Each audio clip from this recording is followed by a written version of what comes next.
Hi everyone, this is Bosky from Be Versatile. Hope you all are doing well. As I promised, I am back with the first lesson of our mini program of 100 minutes of English Runner. There will be around 20 videos of 5 minutes each.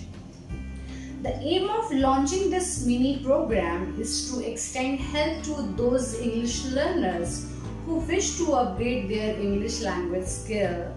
However, due to pandemic and other various reasons, they are unable to do it. Also, to keep people engaged in productive and constructive activities that can be helpful for keeping them motivated and inspired. Apart from this, those who will be accomplishing this course, they will surely be feeling competent and efficient enough that can help them enormously in their career. So without wasting much time, let's get the ball rolling.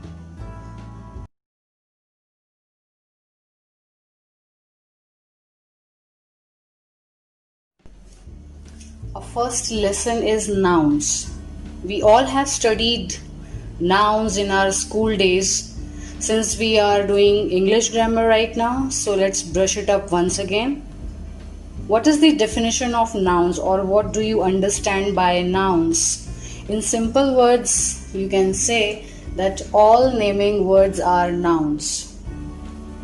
Be it people's names like my name, or these could be your names. Places names, be it things names. So in a very simple manner, you can say that all names are nouns. Noun represents people, places, and things. After knowing nouns, let's focus on its kinds. There are several kinds of nouns we have in English grammar. At a glance, you can see I have written 11 types of nouns. Let's understand a bit more about these nouns. The first one is proper. We use proper noun for a specific person, place, or a thing. Example, Times of India is a specific name. There is no other name like that. Monday. Someone's name is also unique or specific. So use proper noun for specific names. One thing you need to remember, that proper nouns are, we start them always with capital letters. So you can say that proper nouns are used to name a specific person, place, or thing. Next we have common noun. Common nouns are general names and they are not rare. They are not specific, they're general. Like newspaper. Newspaper can be from any brand. Man, day. Next is concrete. Concrete nouns have shapes and forms. They have different shapes and forms. They are touchable, we can touch them. They are visible, we can see them, and they can be felt. Example, I have written here man, chalk, marker, boat, and there are many more words. Abstract noun. What is the difference between concrete and abstract noun? Concrete nouns can be felt. We can touch them. They are visible. We can see them. But abstract noun can be felt, but we can't see them. They have no shapes and no sizes. Example, air, wisdom, kindness. You can understand if somebody is wise, but you cannot see it. You can experience it. Kindness can be experienced. And air, you can experience air, you can feel air, but you can't see it. Next is countable noun. Countable nouns can be counted. Example, mobile, if we have one mobile, two mobile, three mobiles. Car, cars. So in countable nouns we have singular noun and plural nouns both. uncountable nouns. Uncountable nouns cannot be counted. It is clear with the word. We cannot say sugars, teas, waters, milks, woods.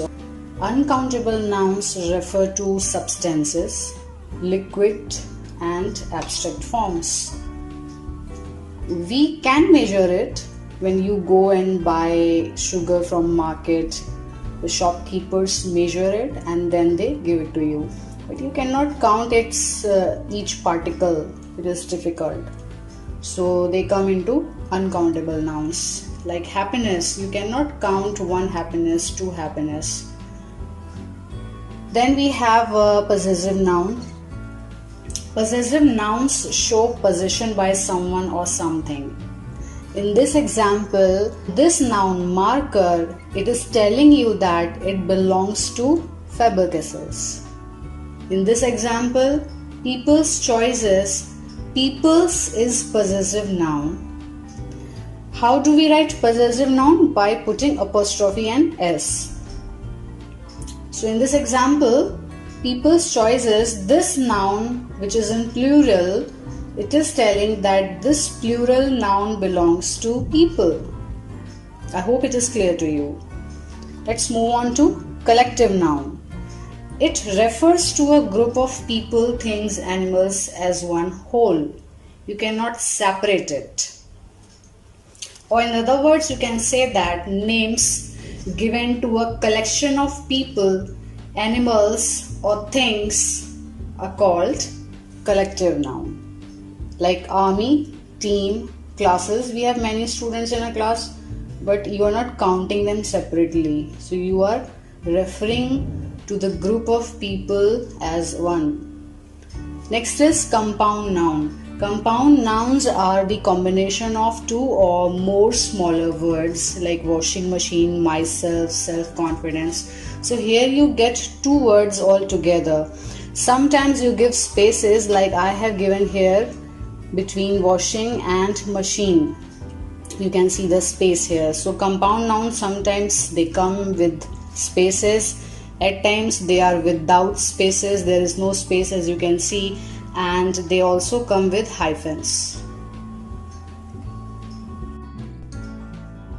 Now the last two types of nouns are singular and plural. Singulars are always one in number like bottle, bus, dog, and plurals are more than one. I hope these types of nouns are clear to you, and still if you have any doubt, please write in the comment box and I'll try to clarify your doubt in next session.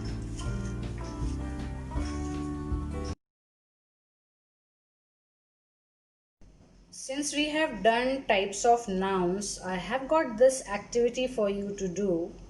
Please mention right nouns in the comment box.